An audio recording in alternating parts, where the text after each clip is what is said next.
Hi, welcome to Renee TV. I'm Renee. I'm the owner of R&B Health Rejuvenating Minds and Bodies. I am so grateful that you took the opportunity today to open this video and to hear what I have to say. As a holistic health coach, I get the opportunity to work with people in a one-on-one setting or possibly in a group setting. I do a detox program 4 times a year, sometimes even more. I run pantry cleanouts, and I also get the opportunity to help people navigate the food stores, which can be very daunting at times. I work with people in their homes, and we do something similar to a Tupperware party. But I want to share something other than what I do, and that's mostly based around the nutritional aspect of what people are going through. And I wanted to create a series that was something a little bit different. So what I'm going to be doing is on Tuesdays, I'm calling it Tuesdays Tips.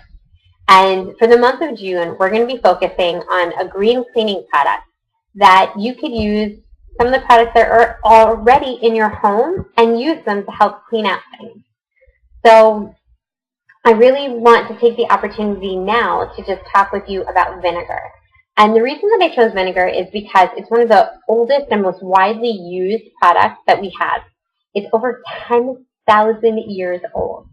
And it's really simple to make. Most of you, I'm sure, have wine in your home.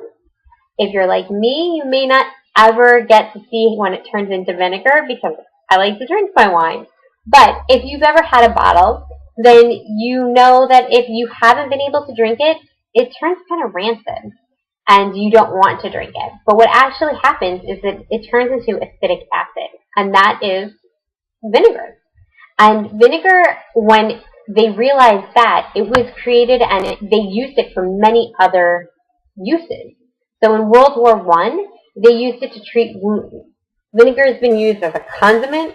It's been used as a preservative, an antibiotic, a medicine, and even a detergent, back then and now. It's also had a lot of religious references. You could find those in the Old and the New Testaments, in Ruth and Proverbs. And the reason that I decided that I wanted to talk about vinegar is because you have it in your home and you can use it. So we're going to start talking now about what are those 6 tips that I'm going to give you today. And we're going to be talking about our garments. So the first thing I want to tell you is that vinegar, please only use white vinegar in the tips that I'm about to give you. So we're going to start with your ironing board. How do you make it fresh? How do you clean it up?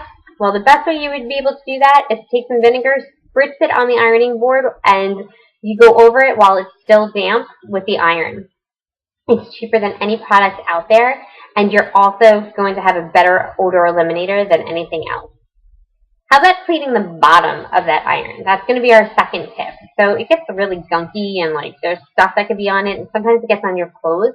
So you want to make sure that your bottom of your ironing is actually taken care of. So if you use a paste of vinegar and baking soda to clean the sole plate of your iron, it'll create a smooth, clean, and shiny surface, and it won't harm anything. How about your collars and the cuffs?